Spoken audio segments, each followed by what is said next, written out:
did you post something in WhatsApp? Because I know I didn't. I also didn't, but I just posted something right now. Okay, good.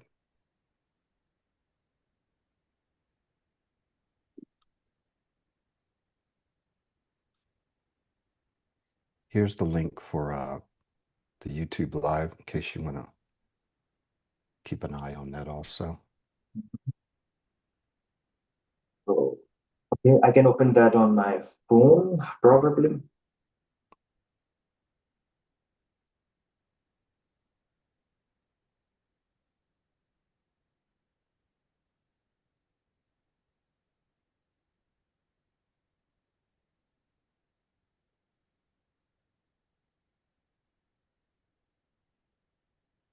All right, so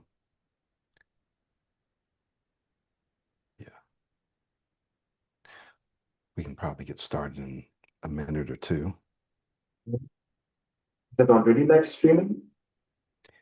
It's already live streaming, yes. Mhm. I'm going to, let's see if I can record it over here with Loom.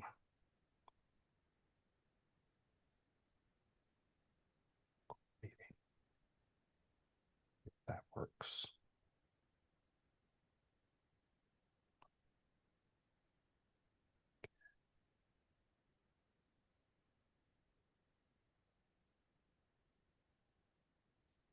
Because sometimes Loom won't record if you have to register for a meeting. So we will see in just a minute.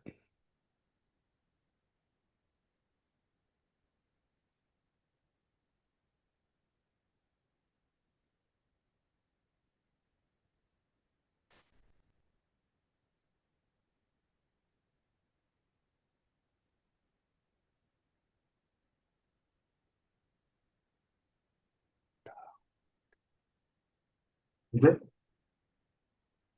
Yeah, I don't think it's going to record, so I'll just have to record it the old way. Anyways, like we also have it on YouTube, so Yeah.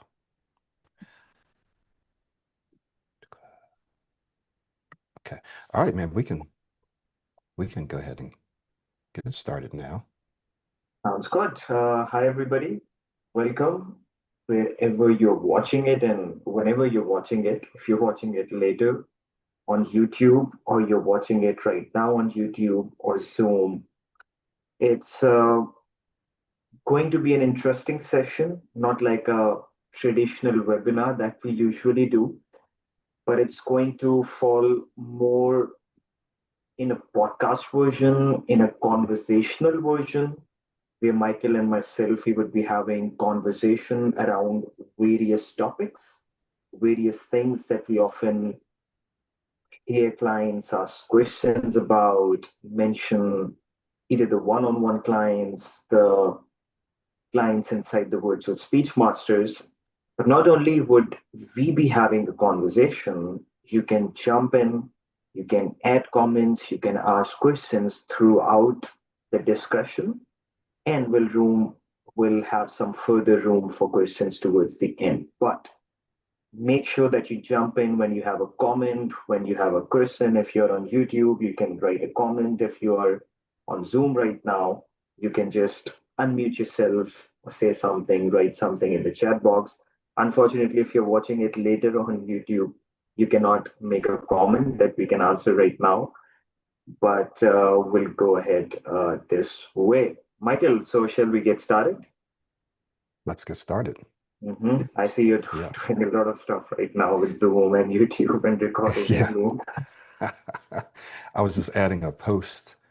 I was sending out a post on YouTube and letting people know on Mhm, YouTube in the live mhm, session that they can mhm. ask us questions. So, Sounds good. So let's get started with the self-talk and affirmations part. That is one of the most important parts that we have inside the system. And like we often say, without self-talk, without affirmations, almost nothing else works.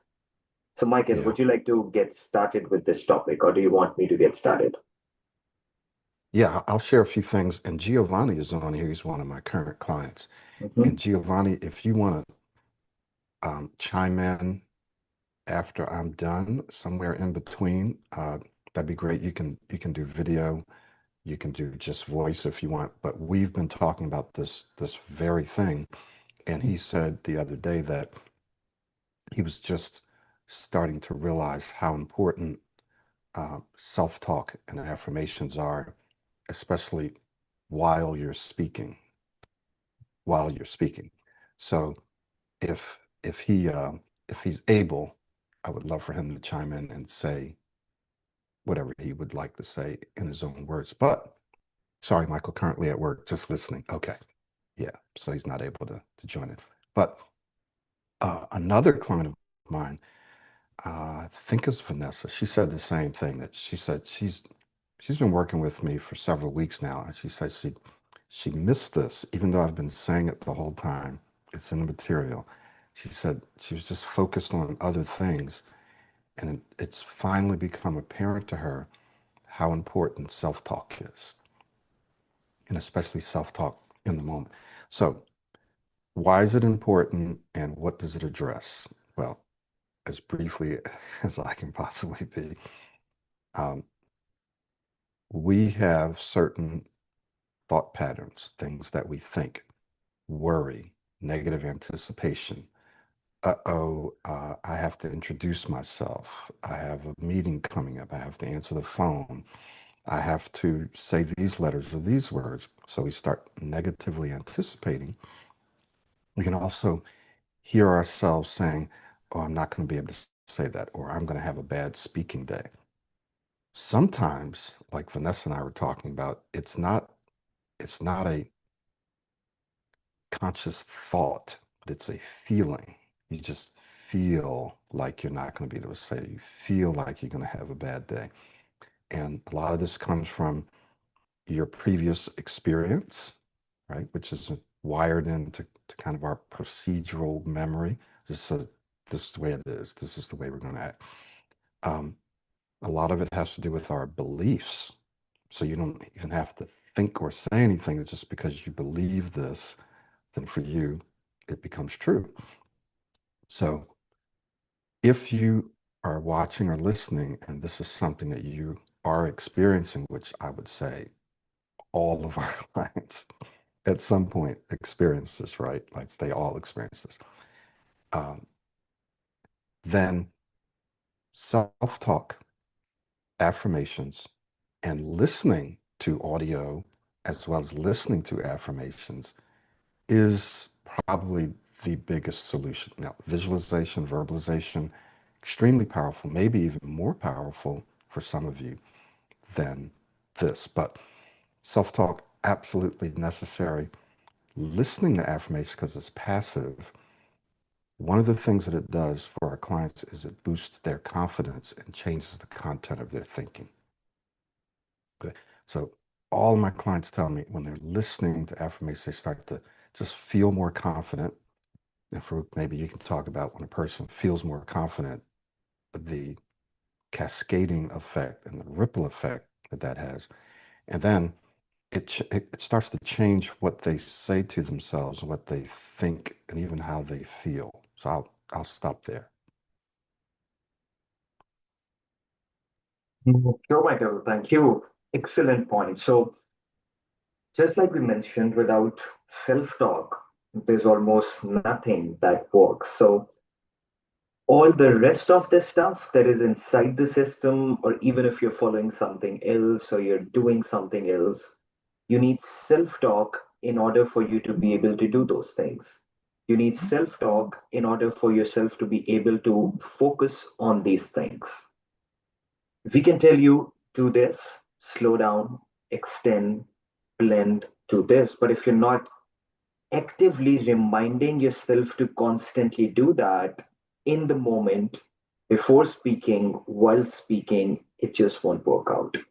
Because the natural way of speaking would be what you have been doing for the last so many years. naturally you would use your old speaking style. So, in order for you to be able to use your new speaking style, there is a conscious reminder that needs to be made again and again and again. And once again, before a conversation and during a conversation as well, or a meeting or a presentation or whatever it is. But there's also some self talk that you need to do after a speaking situation. And that refers more to looking at your speaking successes. People working on their speech sometimes get so much restrained to focusing on the failures that they often start to overlook the successes that they're experiencing. Like we stated in the last webinar as well, suppose you have a 5 minute conversation. Before you started working on your speech, the entire 5 minutes used to not go well. Now, after you've started working on your speech, at least you're doing well in that 1 minute. Often people would say, but yeah, the rest of the 4 minutes are not going well. But yes, that 1 minute is going well. That did not used to go well before. So, whatever you would focus on, it would grow. If you keep focusing on the failures, despite achieving the successes, they can often be overlooked. And your over focus on failures can build the failures up. Even if the successes are little and you're focusing on them, that is where you're growing your successes. So remember, self talk before speaking, while speaking is critically important to remind yourself to what to think about, what to do in the moment, and self talk after the speaking situations. It's also necessary to change the way how you look at that speaking situation that just happened. How you look at yourself as a speaker is a big part of self talk. We are going to talk about that. How do you look at speaking situations? That's a big thing as well. And affirmations, self talk, plus the audio listening. For me, I would say that audio listening played a huge role, especially at the start when someone gets started working on their speech. Them saying affirmations to themselves or them having self talk to themselves often sounds like it's a bit harder, especially when you're getting started, or that does not sound true, that does not sound believable. But when you hear someone else say that for you, like Michael inside the audios, starts to become more believable. And then you start doing your own self talk as well, your own affirmations as well. So, all what affirmations, self talk, audio listening are doing, it's changing the content of your thoughts about your speech, about how you see yourself as a speaker, and about how you perceive speaking situations. If you just keep trying to focus on the techniques without changing your mindset, and you still have that stuttering mindset that we call, always scanning out for words, always looking to get stuck, and you keep doing all the rest of the things without changing this mindset, often nothing works out because you're not constantly reminding yourself what to do that is necessary in order for yourself to do those things. And then you're not changing the content of your thoughts, you're not changing how you see yourself as a speaker and everything that I said. So, this thing is something which is critically important. So, Michael, I think you are doing something for the affirmations, like an affirmation course now. So, Yeah, I'm what getting about ready that? to. I'm pasting in a link for people to. There's a free PDF. It's got everything in it, strategies to help you to remember, to slow down, as well as to encourage you.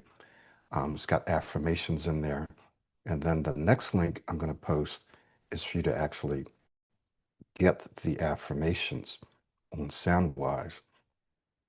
So it's very inexpensive. It's like 24.97, I think, something like that. But check those two links out. I'll also post them again in YouTube. Uh, we were at the Virtual Speech Masters last Saturday, remember? And I think Mirella, she was here, but I guess she's not here right now. And she said, well, Michael, let me ask you a question. How did you, let me back up. She said, I heard you kind of stumble a little bit, or you were a little this one or something like that. And she said, so how do you or how did you handle that? I said, well, the way I handled it is that I didn't think about it. I didn't notice it. Right. And so like we all laughed.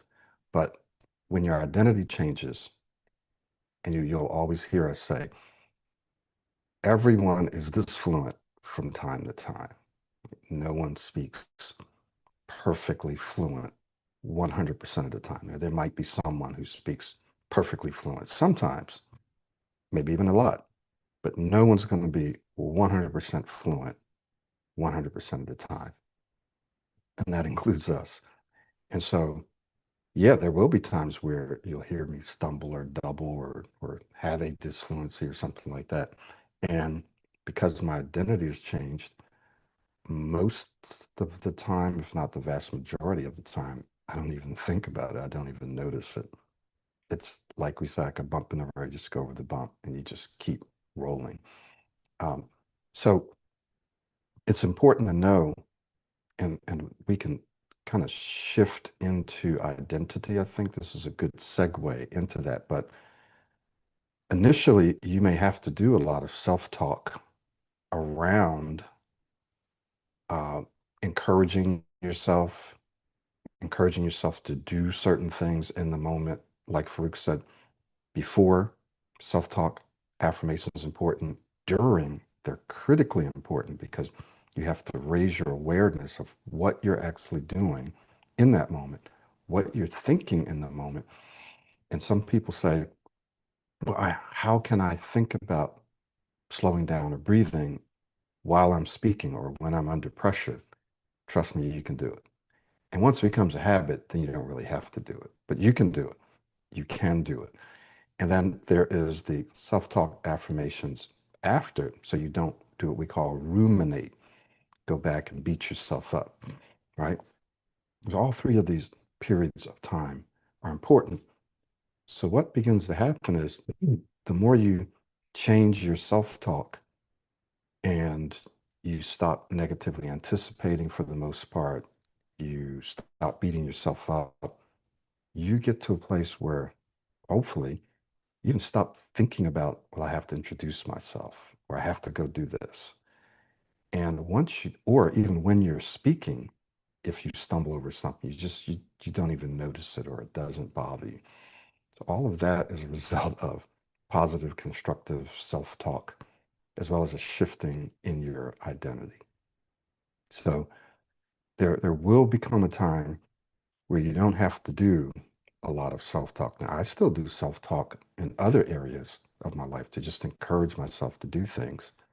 There was something else I was going to say about self-talking in the moment. It slipped out. I'll think about it later, possibly. But now's a good time, though, for us to shift into identity. And you can always talk about whatever you want to talk about, Farrukh, like if you want to add something else about self-talk. But I'll just introduce it like this. What you consistently say to yourself, and then and how you interpret your performance. Remember what Farrukh said. Okay, let's say you have 5 minute conversation, 4 minutes didn't go well, but normally 5 minutes don't go well. But now, because of the work you're doing, 1 minute goes well, right? So how you interpret that and what you say to yourself about that determines whether you can now go from 1 minute to 2 minutes, to 3 minutes, to 4 minutes, to 5 minutes. It's all determined on how you interpret that, what you say to yourself during and even after, right? And then the more you interpret and the more you encourage yourself, the more confident you become, almost for almost irregardless of or regardless of how you're speaking, as long as you're seeing incremental improvements, what you say to yourself forms your new identity, right? Because now, and here's the thing, once you say to yourself, I am the kind of person, or you can think this or feel, I'm the kind of person that can handle just about any speaking situation. If I have to introduce myself, even if I've had problems, I'll figure that out. If I have to say this, I'll figure it out. I'll figure out a way to do it in an elegant, smooth manner. Once you get to that place, and many of our clients are getting there, many are there, where you know where you're confident you can handle any speaking situation, you really begin to feel freer and you'll feel a big identity shift. I think there's some people on here like Haley and Vaughn, Gabriel. If you guys want to chime in and kind of reinforce something, you can. I'll just leave it there for now, Farrukh.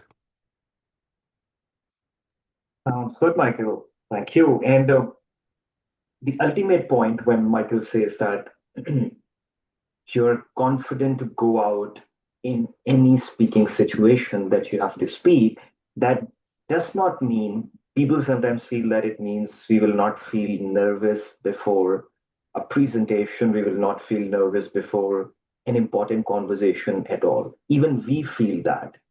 And it's something that is a good feeling. You can use that feeling that we rather frame into excitement and use it to use your new speaking style, focus on the wake and rake, have more inflections, have more impact. So, with your heart racing fast, with your mind saying that you would get stuck, does not mean that you would get stuck or you would have a hard time before going into a speaking situation. If your heart is beating fast, you're feeling nervous, rather excited, that we call, that does not mean that you're going to have a hard time. But the point is, the identity shift is visible when you know that even when you're feeling that way, when your heart is racing fast, when you're feeling a bit excited, you know that even then you will speak well.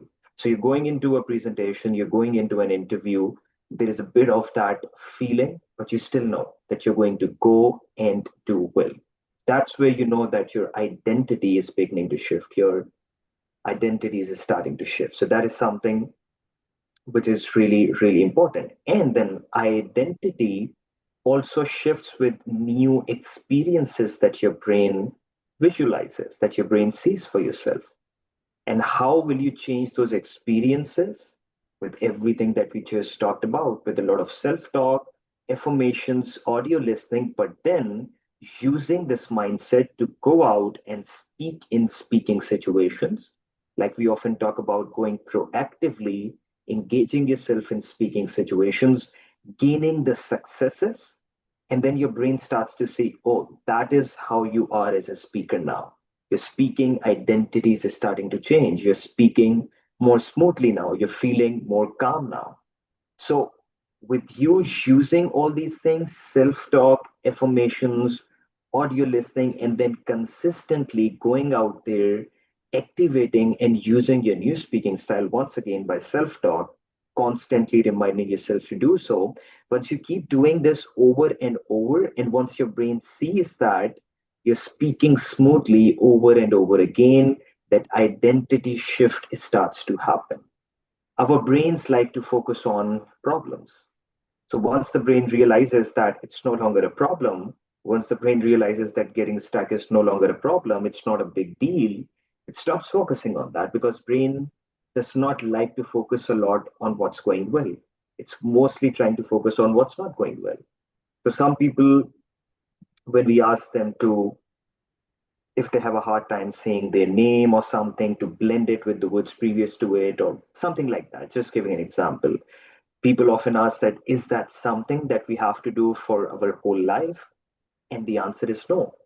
Because once you keep doing that and once you keep saying your name or whatever it is smoothly over and over again, and your brain keeps seeing those successful speaking memories, the more it accumulates those memories, the more it realizes it's not a problem anymore, and it starts to shift its focus away from that. And when the focus is shifted away from that, when the focus is away from getting stuck in everything associated, getting stuck starts happening less because you're not worried about it, because you're not making it a big deal. And just talking about the getting stuck part a little, that we also did in the last webinar as well. And we would want you to jump in at your comments, at your questions. That would really be very, very good. So, people often ask that, when do I feel like I'm at a place where my speaking identity is beginning to change? So, one thing I just mentioned, when you know that even if you're feeling that your heart is racing fast, or you have fast breathing initially, or your mind saying that, oh, I'm nervous and stuff like that, even then you know that you are going to be able to speak well. That's a good hint for an identity shift. And the second is when getting stuck stops becoming a big deal. So identity shift does not mean that you would not get stuck. Some people focus on that, and the problem with this is that you once again fixate your mind on the approach of I'm approaching this process with the idea, with the goal of not getting stuck. And that brings your focus once again back to it. But once you're realizing that you're working to become a smoother speaker and getting stuck is not a big deal, once it stops becoming a big deal, you know that your identity is starting to shift. Yes, Michael. So I just want to jump in there because this is very important here in that as you begin to improve your speech, in fact, I wanted to say two things. One, you have to do the work and you have to do it consistently, along with boosting your confidence, right? So along with listening to affirmations, doing affirmations, feeling more confident, there's also, for most people, some physical practice and work that they have to do. And the more you immerse yourself in it, the faster and the better you're going to see improvements in your speech. So some things will happen automatically just from listening, but other things are going to take some work. So that's one thing. The other thing is when you are are out there and you are in certain situations that are high pressure and so forth, and you begin to think and tell yourself that you can handle this, um, you have to understand it's not about being perfect, right? When you take the pressure off yourself of being perfect, you actually will reach higher and higher levels of performance. So one of the things that I've always done is I've never had as a goal, I want this presentation to be absolutely flawless and perfect. What I focused on was how can I make this clear? Really, it was Vic and Rick. Value, relevancy. How can I hold their attention? How can I make this clear? The more I focused on that, and the less I focused on what they would think of me, uh, if I would, if my speech was going to be perfect, if I was going to get stuck or not, the less I focused on that, and the more I focused on really adding value and impact, the better I did, and the less and the less I got stuck. The other thing I wanted to note is we use the word getting stuck. So some people wonder, what do they mean by getting stuck? Why they when they say blocking or stuttering? So Farrukh, maybe you can share why we use words like getting stuck. Sure, Michael. So that certainly has a lot to do with that identity that we have been talking about so far. Even if you keep doing the work, even if you start to experience successes, but you still look at yourself or you still perceive yourself as a person who stutters, then that belief is going to sit in your subconscious and it's going to impact your speech.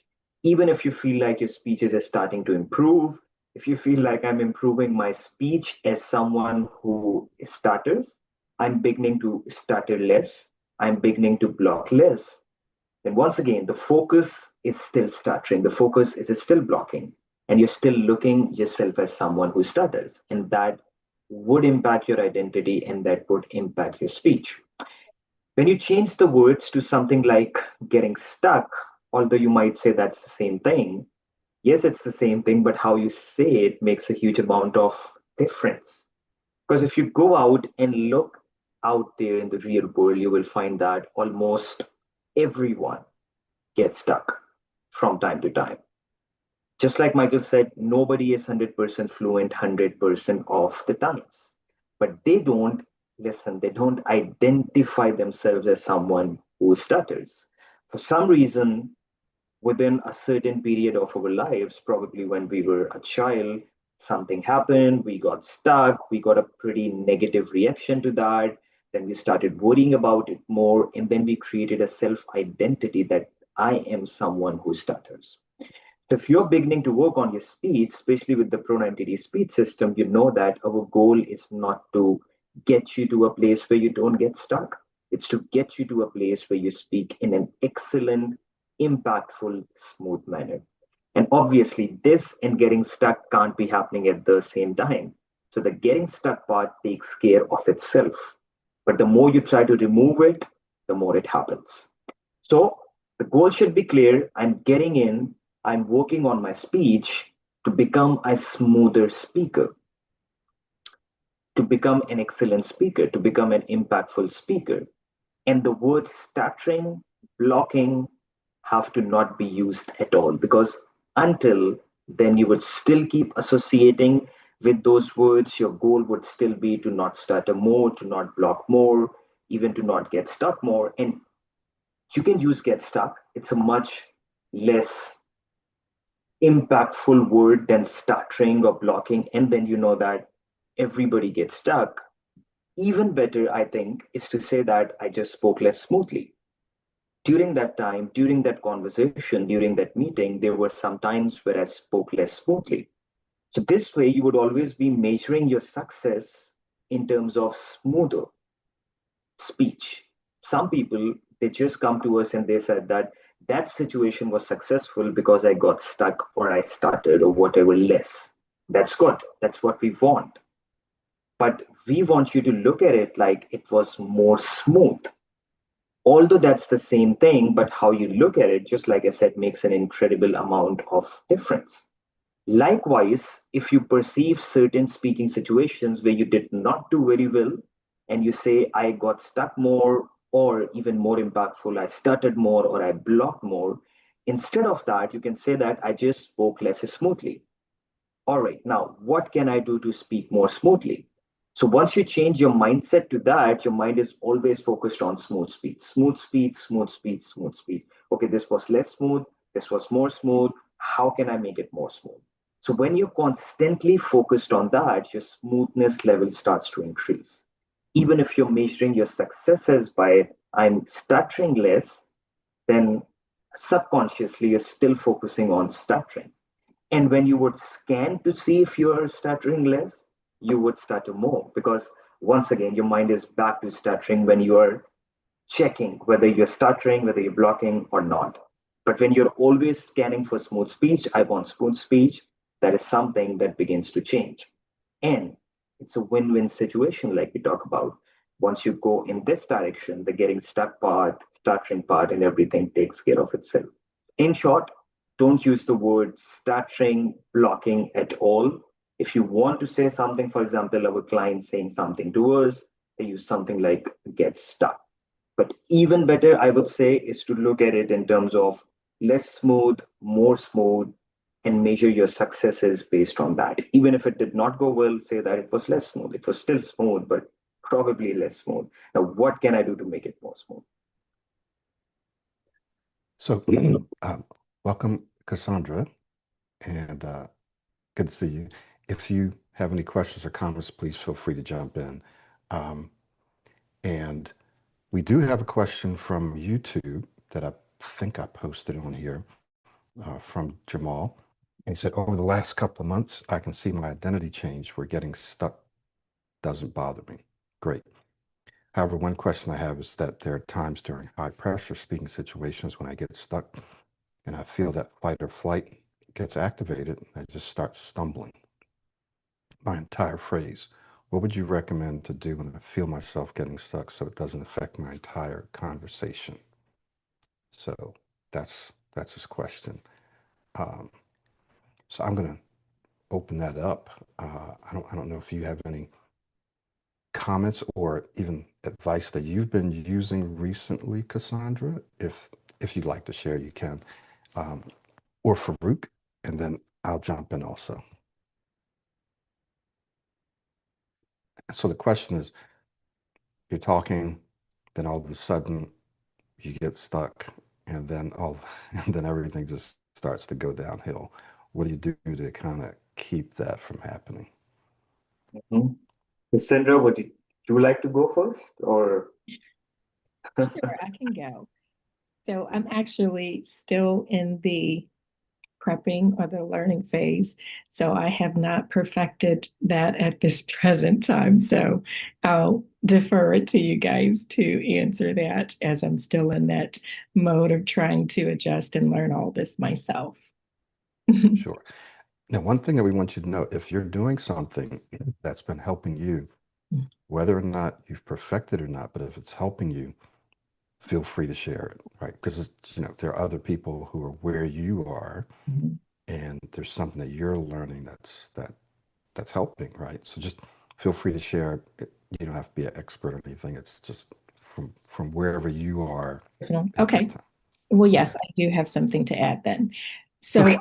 I do find that it is essential to ensure that you do your self talks and your affirmations. Because I have seen where I've not been as vigilant as ensuring that I have it in my ear during my transitional time. And I can definitely tell a difference in my language when I don't have that constant reminder or that self-talk or that encouragement or listening to you as a model and everything. So I definitely think that that is a very essential part in order to ensure that you do not forget what you're supposed to do. If you're going too fast, to slow down. And yeah, so Yeah. that's definitely something that I would encourage any and everybody to do, is to keep that consistency, because I'm living proof that if you do not, that you are going to see the difference and a decline in your consistency. Yeah.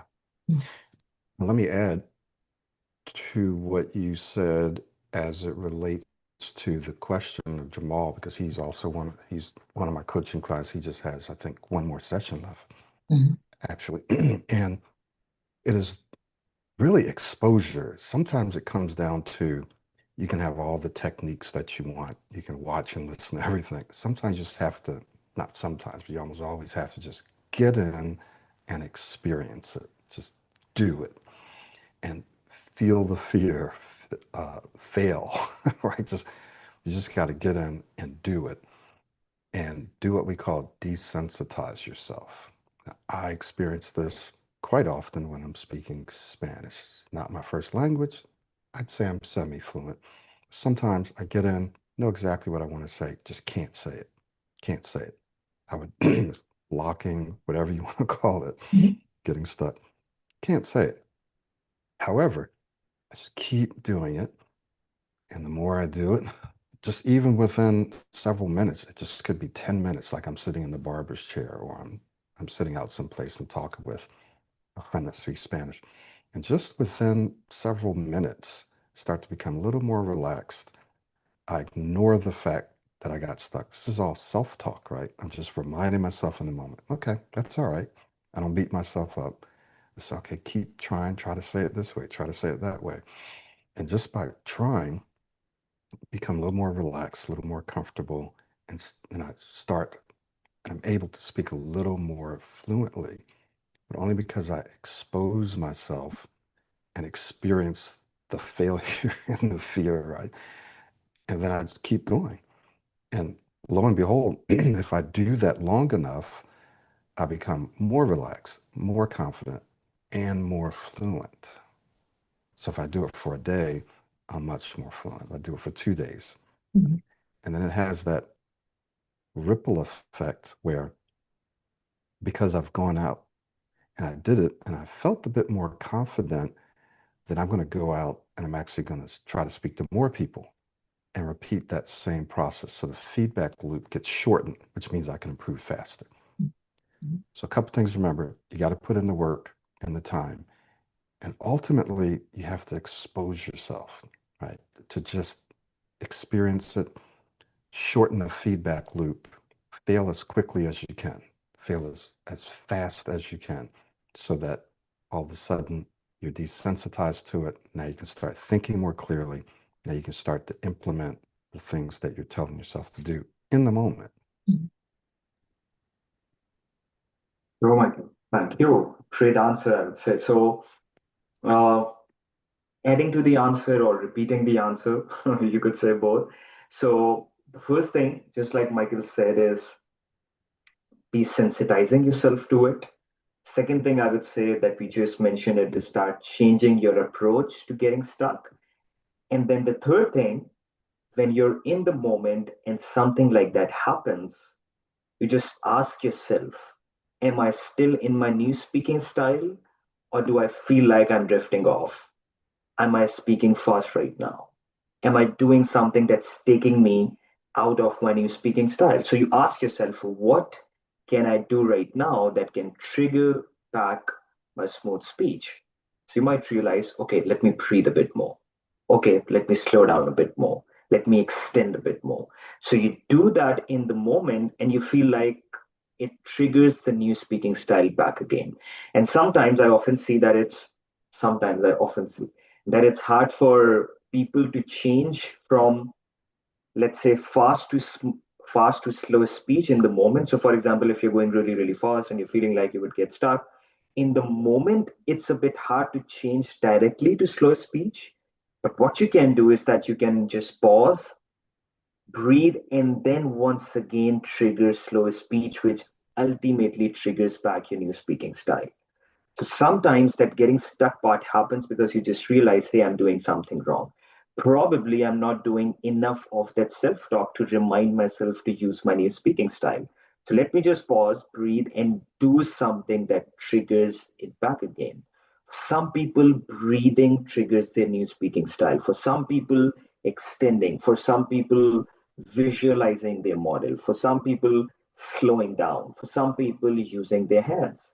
So when you realize that you're getting out of momentum a lot right now, do something that is easy for you to focus on, simple for you to focus on. And whenever you do that, it starts to trigger back the new speaking style. And once you start doing that, that momentum starts to jump in right back in. And like I said, sometimes it's hard to shift exact in the moment, but if you can take a pause, breathe, and once again continue by doing something and triggering your new speaking style, it generally becomes a lot easier. So you reminded me of something, and then we should probably shift into what was it right here? I was just looking at it, focusing on the present moment. Yeah, but what you were talking about was what we call a pattern interrupt. You have to interrupt that pattern right then and there. So with some of my clients who, when we start, let's just say that they are kind of severe, right? Like you can really see and hear that they're struggling with their speech. One of the first things that we have to do is to help them interrupt their pattern and not continue in that loop of pushing out the words like that, like just pushing it out. Sometimes people will think that that's involuntary. I can't stop it. Yes, you can. You actually can. Will there be times where you do it anyway? Well, yes. I mean, sometimes it even happens to me. I might see my lips do something or others. Um, Rarely, but it does happen. But you can interrupt that pattern. And once you believe that you can, that it's not involuntary, it may feel involuntary, it may be automatic now, but you can interrupt the pattern.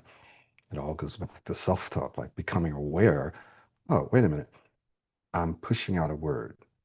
I'm trying to push through something, or I'm doing something I usually do that I don't like.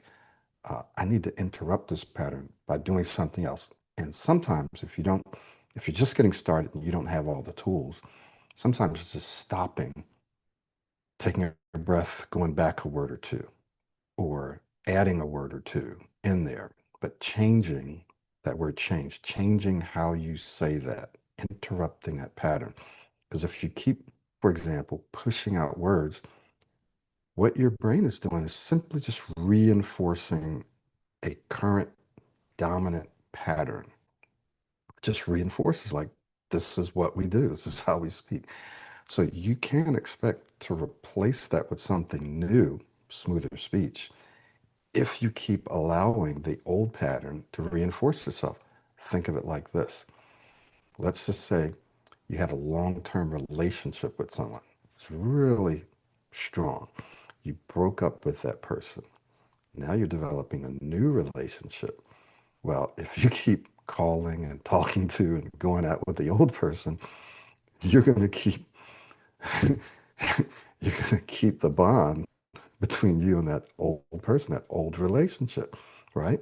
Because you keep firing, you keep communicating with each other, which is exactly what those neurons are doing. They're communicating with each other and they have a strong bond. So you have to break that communication, separate yourself from that person, and spend more time communicating with the new person to build that relationship. Literally, this is what your brain is doing. It's creating a new relationship with neurons that represent this new way of thinking and speaking and feeling. In order to build that up, they have to communicate more, which is where Hebb's law comes in. Neurons, this is um, a simplistic definition. Neurons that fire together wire together. So the more you repeat the new behavior, the stronger that relationship becomes. This is where practice comes in, immersion comes in, self-talk comes in, awareness, so that you just keep on building that new relationship, right? Very, very important. Let's um let's take a look at present moment. I'll get it started with that. Uh, this is it's a little advanced in one sense, but it'll become important to you depending on where you're at in your journey. There is a period of time where we have to be aware of what we're doing and we have to say, now breathe more. Or how would my model say this? Or let me just slow down and relax. There's a period of time where you have to be conscious, just like when you're learning anything, there's a period of time where you have to be conscious and you have to tell yourself what you need to do. But then once you've learned how to do it and you're doing it, you'll move into a phase where you actually have to let go and stop thinking, right? And this includes anticipating situations that you're going to get into. I'm going to order food or have a meeting. And if you're thinking about that and you're dwelling on it and you're worrying about it, that can be not very productive for you or destructive just by even thinking about it much. So sometimes you have to learn, well, not sometimes, all the time, you have to learn how to just be in the present moment and let go. Not think about what other people are thinking, not be in your own head all the time. Just be there and let go. And this means in every area of your life, when you're driving, when you're out, just observe what's going on around you. Just soak it all in. Try not to be in your own head as much.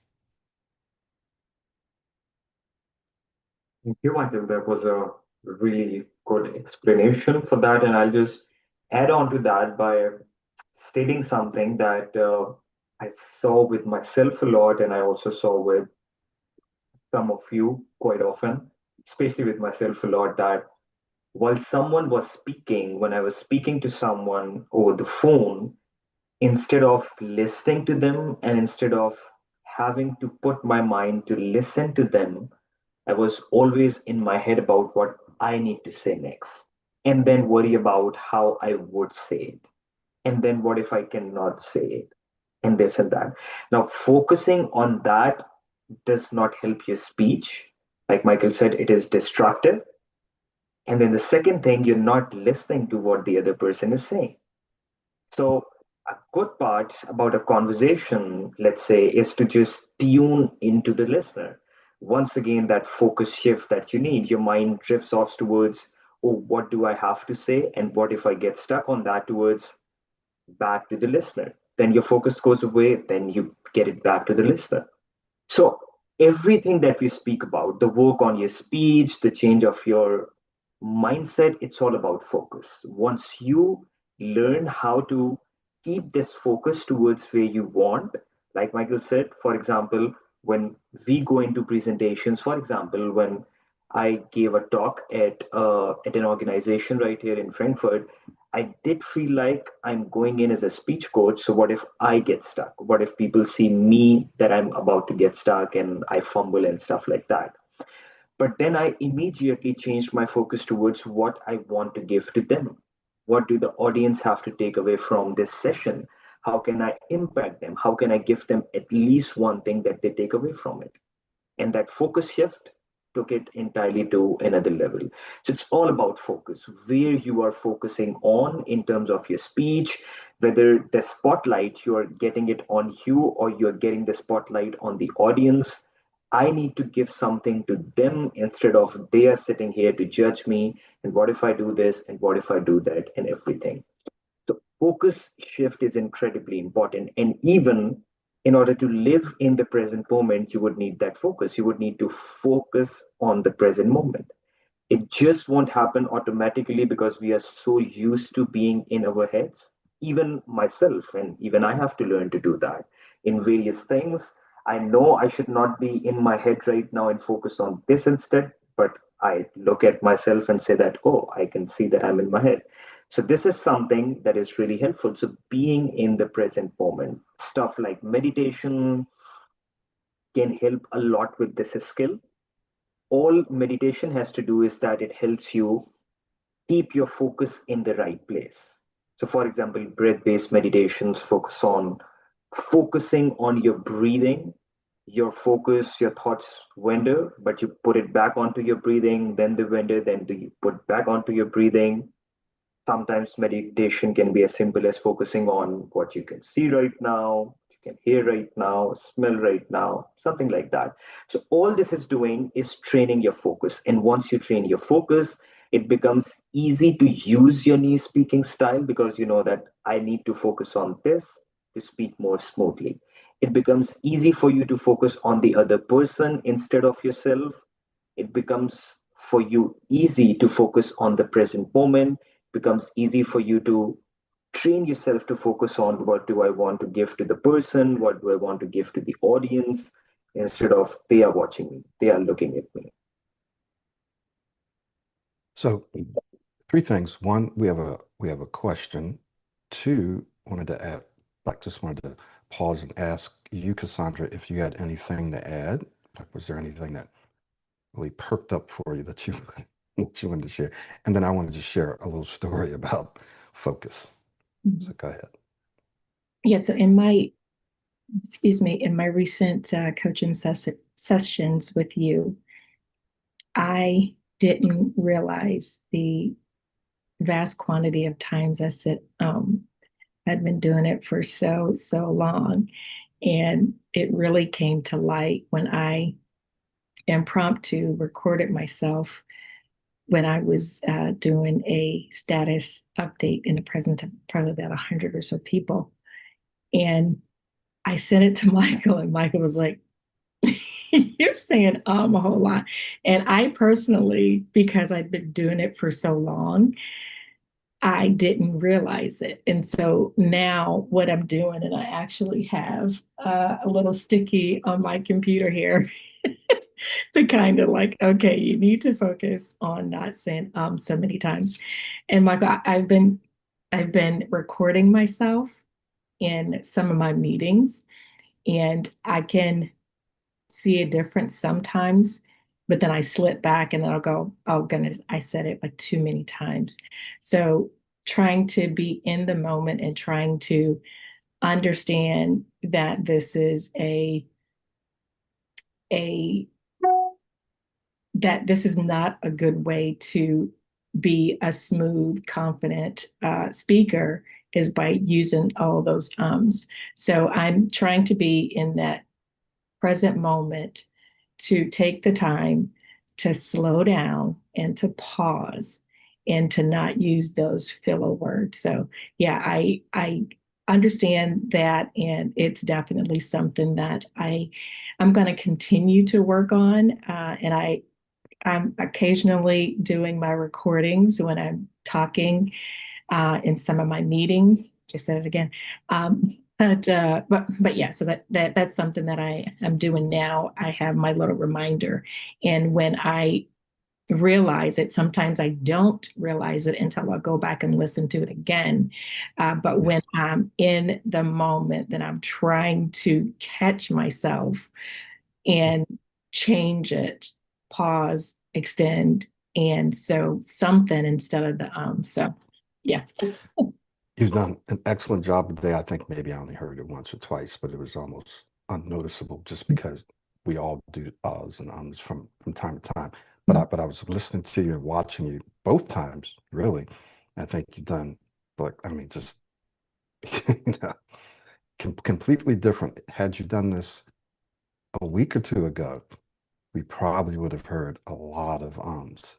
Now, again, I only really heard one or two. There might have been more, but great job. And that just shows you the power of self-talk and being in the moment, and aware of what you're doing. Mhm. And once you create that new habit, then you can kind of raise that awareness and you can think about something else. Right? So I just wanted to share a brief little story and then we'll answer Gabriel's question. So some years ago, back 2015, 16, I was in the airport going to San Jose to visit with a friend, and we were doing or we were part of a business coaching workshop, and I was conscious that there were people around, and he and I were talking about something very, very deep, right? And so I was feeling pretty good and confident, and I said, "Wow, this is going to sound really good." I said, "Wait till I say this when people hear it." And you know what? I forgot what I wanted to say right then because I had shifted my focus to what other people might think about what I was saying. This was in more of a positive way, but I was thinking, wow, I'm going to really impress them. I would have, I forgot. So that just goes to show you that if you just that moment, you can shift your focus to something and then just lose it. And it's fortunately for me, it wasn't in a bad way, but I laughed about it. And I even told my friends, I just forgot what I was going to say because I was trying to make it sound good. So that can happen. That does happen to a lot of us. We think, oh, what are they thinking of me? I hope I don't get stuck. I hope I don't block on this word. I hope I say this as intelligently as I possibly can. So as you start shifting your focus, then you could lose it. So I just wanted to share that and how important it is to keep your focus on things like Vic and Rick, and or sometimes just being empty-minded. Just being empty-minded, just go with the flow in that moment. So Gabriel had a question. How do you recommend someone should use exposure as a strategy to overcome sometimes irrational fear of failure you develop unconsciously? It's a great question. I'll try to be brief and just answer one aspect of it, which is for me, it was about being proactive and having control and knowing and reading enough and listening to enough books to know that I have to expose myself. Right? You just have to get out there and expose yourself to it. However, the one thing I try to do is be proactive and remember the law of control. So being proactive means I'm going to create a situation where I'm in control and as much control as I possibly can. Let me give you a specific example. In church, we have something called uh, responsive reading, right? This is back years ago when I used to, be in the pulpit. And it's like where you read a verse and then the congregation would read something and then you read. So it's a timing thing. Number one, I hated reading. So now I got to read, which is huge. But then I have to pause and wait for someone else to read. And then I got to pick right back up and read. And I'm standing in front of hundreds of people. Hated that. So what I would do, a lot of times I would say no, but I would volunteer to read a scripture or preach where I would have to read a scripture. So I'd be proactive. I didn't completely avoid reading aloud. I just wanted to have more control over the flow. Now, once I started to do that, it had a ripple effect, a cascading effect. So then my confidence and my ability to read even responsively improved. So my point is, if you if you tell yourself this is the only way I'm going to improve, the more I run away from this, the worse it's going to get. So what do I need to do?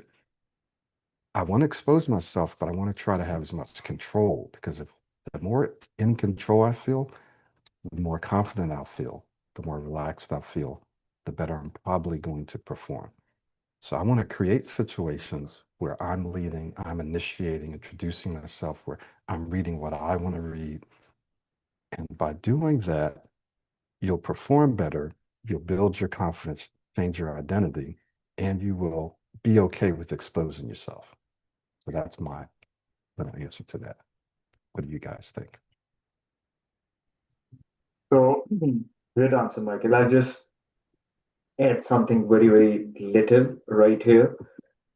And that is sometimes what also helps me out is looking at what's the worst that can happen.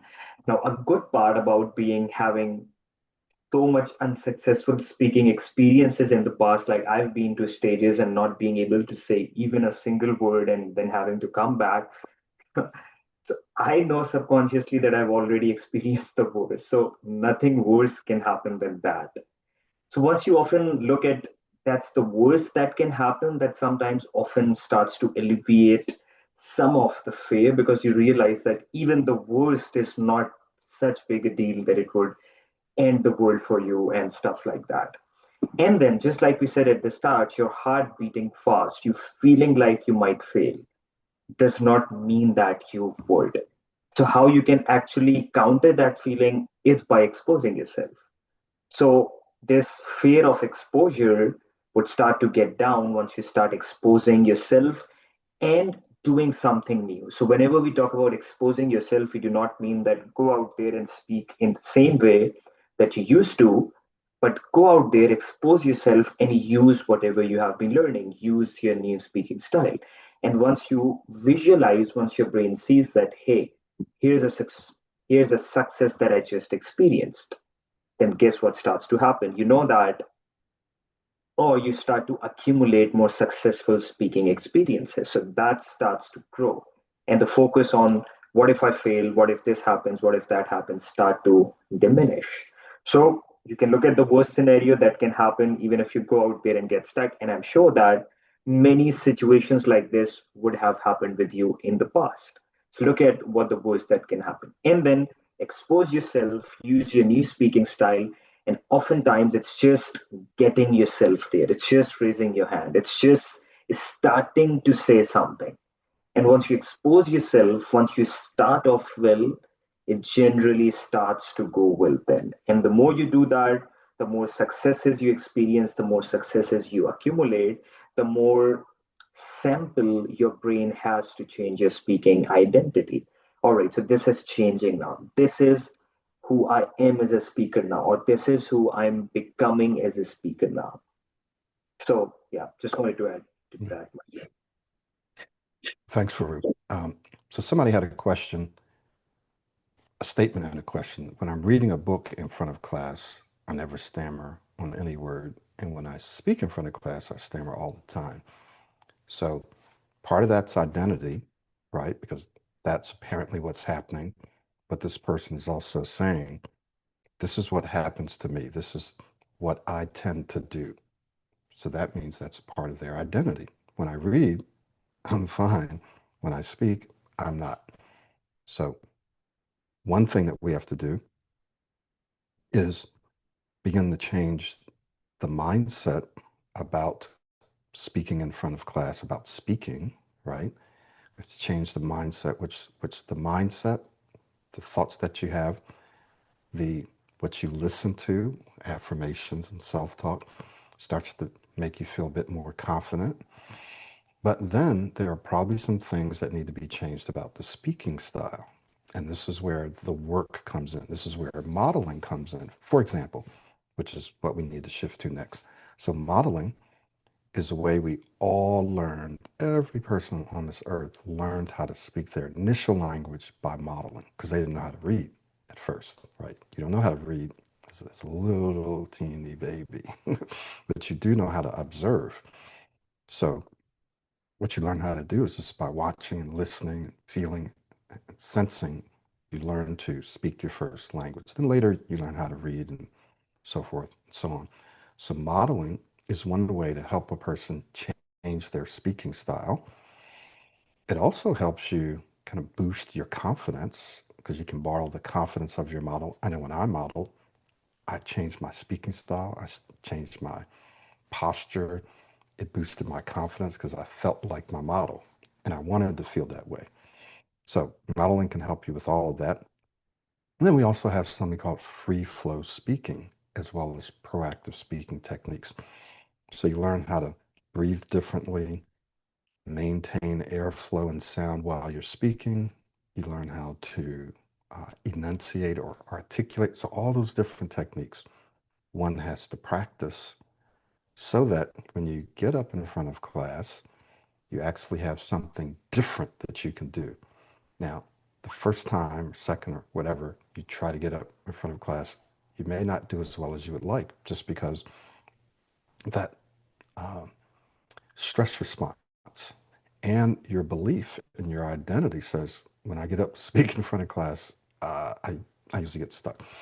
So what you want to do is to find or create situations where you can speak in front of the class or raise your hand, and this can apply to people in meetings where you have a bit more control. You raise your hand and you say one or two things, or you ask a question, right? So you do something that you have control and it's a little less pressure. Then you work your way up, right, to speaking in front of class.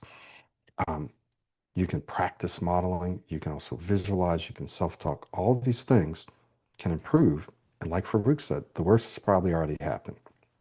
So now if you practice and you do a little better, you can say, I did a little better that time. That boosts your confidence. Then you do it again and you do a little bit better. So the worst has already happened. So you can just only get better. It can only go up from there. So that's my response to that question or that comment. Um, and this can be the same thing with people who struggle with introducing themselves, excuse me, or saying certain words or letters. As soon as they think about, I got to introduce myself, uh-oh, that procedural response just kind of kicks in. Okay, I have to introduce myself, then I'm going to get stuck. So we change that by changing how you introduce yourself, by changing the words or letters you use to preface the introduction, by sometimes just being more present and not worrying about introducing yourself. So these are all ways that one can help in terms of introducing themselves. All right. Hopefully I answered that question. Does anyone else have any other questions? So we can talk a little bit about modeling, Farrukh. I just mentioned some things about modeling. I think you'd be a great example just because I think you use modeling to kind of get you over that bridge. So maybe you might say something about that and then we'll wrap up. Sure, sounds good. So, probably just something very brief because I'm thinking about doing another conversation like this on modeling because obviously modeling is something which we can go a lot deep into, and that's something for a whole session, I should say. But yep, if you want to do all the things that we talked about at once, that's where the modeling comes in. Changing your speaking identity, the physical work that you have to do with speaking, that all starts to come as a package inside modeling. So once you model someone who has that mindset, once you model someone who speaks in a way that you like to speak, it can often start to change the game in the moment.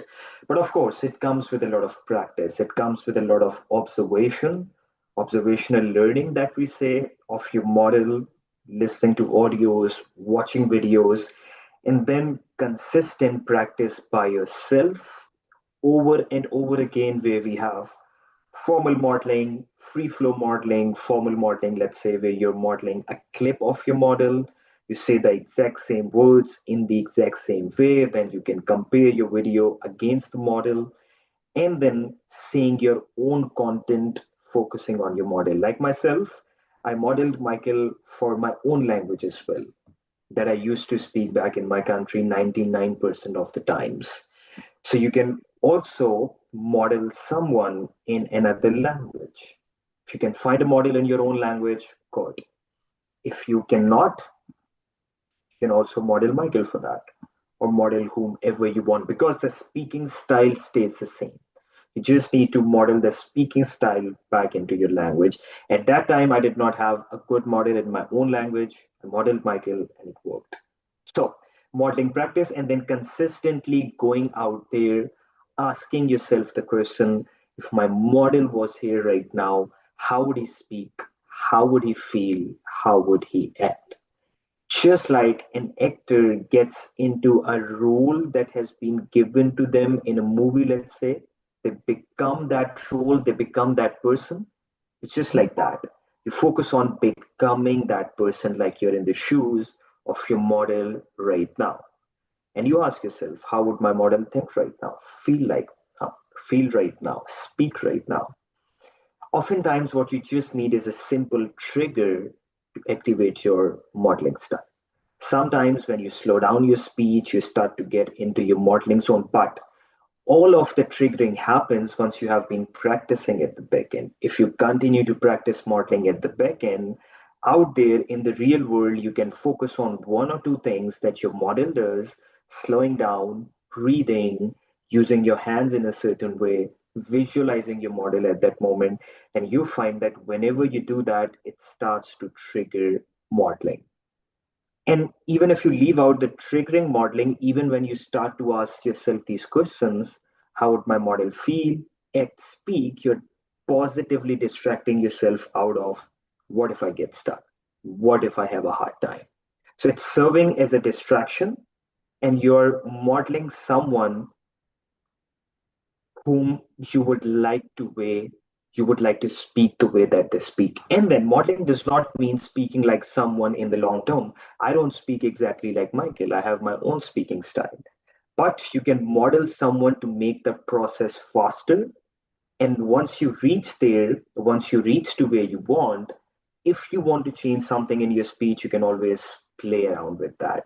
But you're using someone else's speaking identity to create your own smoother speaking identity that ultimately will be your own. So you can take a model in another language. We often advise to model Michael because you get to listen to him a lot of videos, audios, and then you get to learn the skills that we learn inside the Pro 90D speech system, because at the same time, you would be extending, blending, inflecting, finishing, articulating, using your hands, doing all those things just by modeling someone who does that. So at the start, it might not be easy, but the more you do it, it gets easier and easier. And it's the fastest way to help you reach where you want to reach. Yes, Mike. Yeah. So two things. One, you got to do the work. You have to put in the time. That's just the way our brains work. You might experience the placebo effect where you do a little bit and all of a sudden you become fluent, but the placebo effect is a very real effect, and you should use that to build momentum. So it's not fake. You really are believing that something is happening, and it is happening, but you also have to reinforce that process with repetition, with action, with practice to because you'll probably see a rise, then you might see a little dip, might be a big dip, but that rise was real. It actually told you that, hey, if I believe this is true, and if I'm confident, and I truly believe that this can happen because I just experienced it. Don't think, oh, that was fake, that was just temporary. No, it really did happen. All I have to do now is to build the foundation under that with my experiences and long-term belief and self-talk to make that placebo effect a long-term effect, like a permanent belief. Very important. So you have to do the work. If you don't do the work, then you're just going to have your ups and downs. And then in terms of modeling, there's been lots of studies done, and we hope to even do more now that Farrukh is getting his master's in neuroscience, and probably you'll be doing a PhD too. Um, I talk to clients and they say, well, if I pretend to be someone else, I'm completely fluent. They're just completely fluent. So trust me, the science is there. If you literally pretend to speak like someone else, uh, you can sometimes become completely fluent. And so, what we're saying is the more you can get into this modeling, the faster and the better you can improve your speech. So some people say, well, I don't want to lose myself and I'm female, whatever. Many of my best modelers have been females. Some have been from other countries. So it doesn't really matter. You're not trying to make your voice sound like a man's voice, or if you have an accent, you're not trying to necessarily lose your accent. It's really it's a mindset thing, shifting your mindset. Uh, we call it either positive distractor or a mental puzzle. You get your mind working on something else that's constructive. How would my model say this? How would my model speak right now? Those are all positive things. If you're thinking about that and your brain knows how your model would speak, why? Because you've been watching and listening, and even better, you've been practicing. So your brain knows this is how my model would stand. This is how my model would use his or her hands. This is how my model would inflect. So your brain gets working on that, and it's trying to answer that question. How would my model speak right now? That your brain says, okay, your model would probably do this. Your model would probably do that. So then your brain says, all right, so let's try to do that. Let's try to do what we think our model would do. All that's doing is it's helping you speak smoother and look more confident, feel more confident, as opposed to, just like Farrukh said, you're you're worrying about something, negatively anticipating, thinking about what if this happens? I hope this doesn't happen. That's going to hurt you. But having a positive mental puzzle is going to help you. So modeling allows you to do that. And so some people, they say, well, just give me a technique that can help me right now. And we do have some techniques that can, but sometimes they're inconsistent, right? So really what you want to do is change your speaking identity, change your mindset, your thinking, and change your speaking style. And in that, there are some techniques and some things that you can do to help you do that. But modeling encompasses everything and it will get you there faster without you having to technique your way into smooth speech. Techniques are important. We have them, we teach them, but modeling is the full package, it's the fastest way.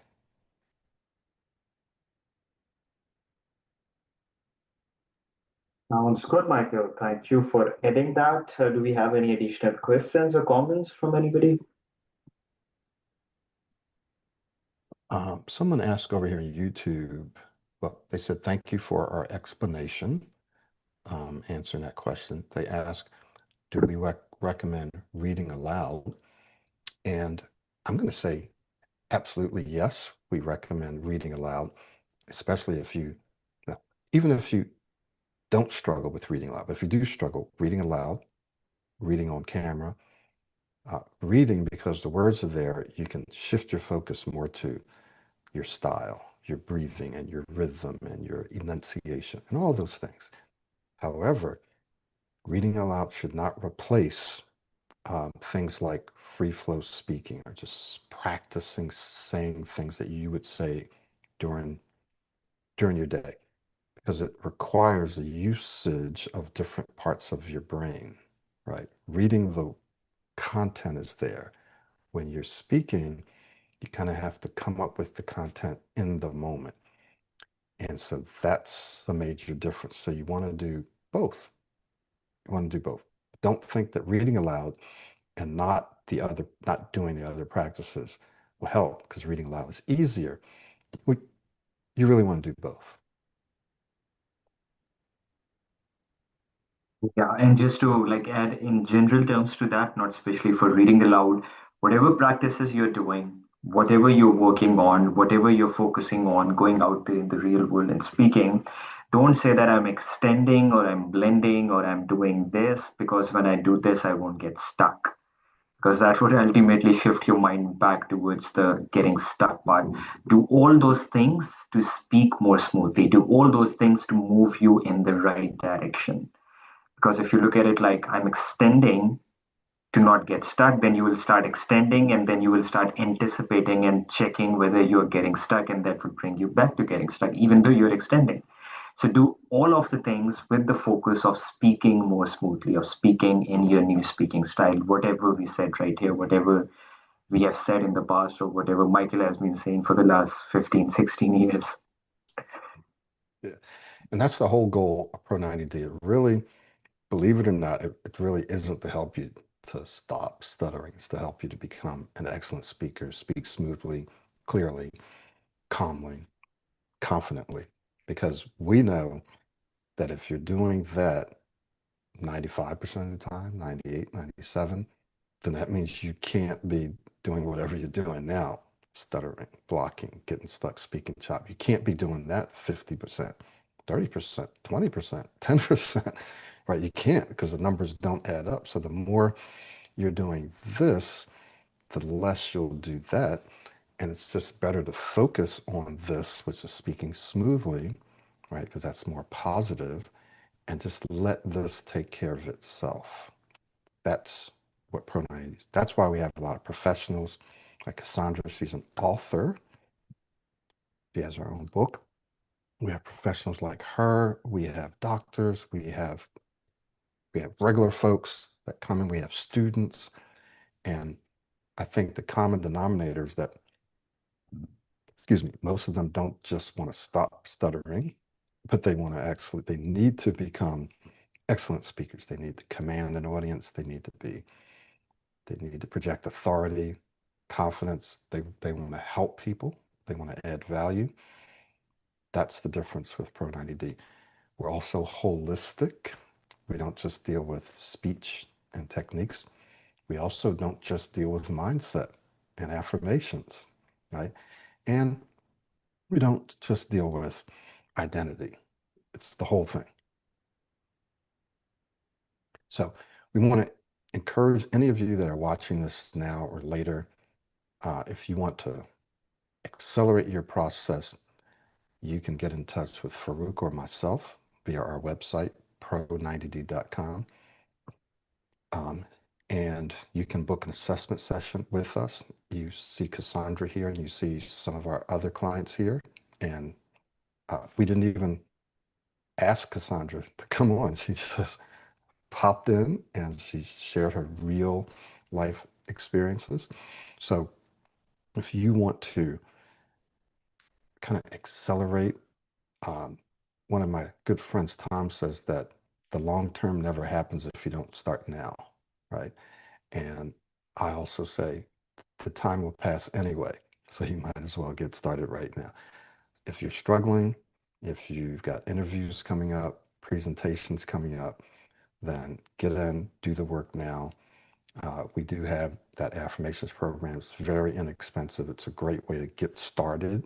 But if you really want to accelerate your progress, then private coaching is the fastest way. And it's a smart investment because for some people, it's not really even about the money. It's just about feeling better, having a better quality life. For other people, it's about that. And also, they want to improve their career. They want to be able to get those sales. They want to be able to communicate more persuasively, do the things in their career that they're capable of doing, but their speech has been holding them back. So by improving your speech, by investing whatever it is, it could be 2,000, it could be 3,000, right? You get that money back often in your first promotion, in your first paycheck or your second paycheck or your first or second sale or third sale.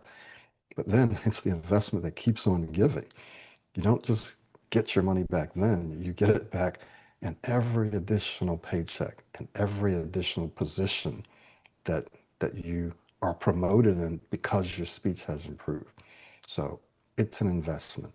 Um, but we have options. We have our virtual speech masters club, we have our self-study, we have our affirmations, and we have our private coaching. Just wanted to share that with you guys. So Farrukh, Cassandra, any last words as we wrap up? Anything that you want to leave with the audience? Haley just sent a message on the group saying probably she needs to add something about exposure. Haley, are you there? Yeah, Haley, if you want to pop in, you can add it, either audio or video, or if you just want us to read it, it's totally up to you. think you Oh, were on. hello. Yeah, yeah, go Hello. ahead. Yes, I am here.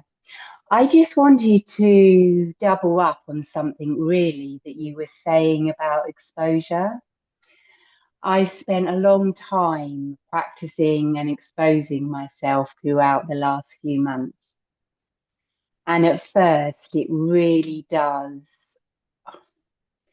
You really have to fight that feeling of fear. But now I've been exposing myself often, then I just don't have half as much fear anymore. I've built up the confidence and I've built up the memory, like the muscle memory, that I can do that and I know I can do it. So I just wanted to just reiterate really what you were saying about exposure and how it can make such a huge difference. Recently, I work in a school and I had 6 weeks off over the summer holidays. And I was concerned that I would not be speaking to as many people throughout that 6 weeks. So I made the point of going out and exposing myself every single day to different people, different phone calls. And actually, I went back to school far stronger than I left it. So yeah, I just wanted to reiterate that really. That's good. Stronger. Very good. You- Thank you, Haley. Okay, Farrukh, Cassandra, anything else that you guys want to add? Not something apart from saying that really proud of, how do you say your name? Cassandra? Oh, mhm. Cassandra, yes. Cassandra, very proud of Haley, the work that you have been doing on your speech, and it has really been great. And something that we have seen is the constant amount of work being right there, working every day, asking questions, and doing all this stuff. So it's not just a coach can help you do the things, but once again, you have to do the things by yourself over and over again. And the people who do that, if you follow this, there's almost no way that you can't get to where you want to. There's almost no way if you just keep consistently at it. And our job as a and our goal as a coach is to help you be consistent with it, is to help you be at it, even during the times when you feel like it's not working, it's not going well. And you can see all of these clients, you can ask them, Haley, and all of them, Cassandra, like you said, Malika, I've just started working with her. So everyone, yeah. So the if you keep giving it a consistent effort, you will ultimately get there. All I can say that for sure, I would say. And yeah, that's probably it for me. I Very good. just wanted Yeah, to go ahead. that, oh, forgive me here, that I really enjoyed this session. I saw it pop up and I was a bit late, but how often do you guys do these types of forum? Because I found a lot of value in it myself as being a client. We'll be doing them at least twice a month, at least twice a month. Sometimes we'll do a workshop like we did one a couple of weeks ago. We had Yeah, Haley on, right? yeah, yeah. 2 weeks ago. Uh, And then we did one a week before that, and we had another one of your clients named Ola, right? We had him on. This week we magically had you on. So so that was great. But yeah, so we'll try to do these, two to three times a month, I would say.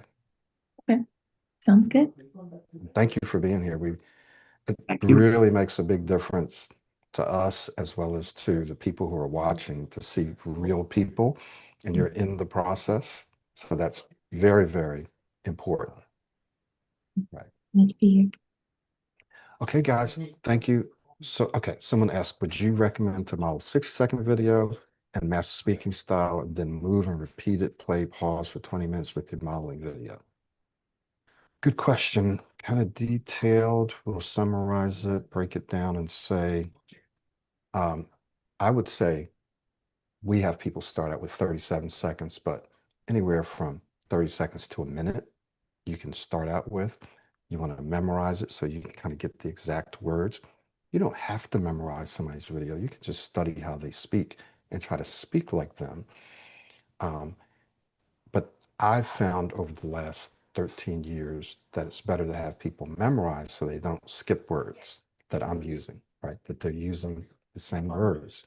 So I have them memorize, and then they go from there to doing sometimes longer videos, a minute and a half, 2 minutes. Dr. Ismail used to do 5 and 10 minute, 15-minute videos, literally.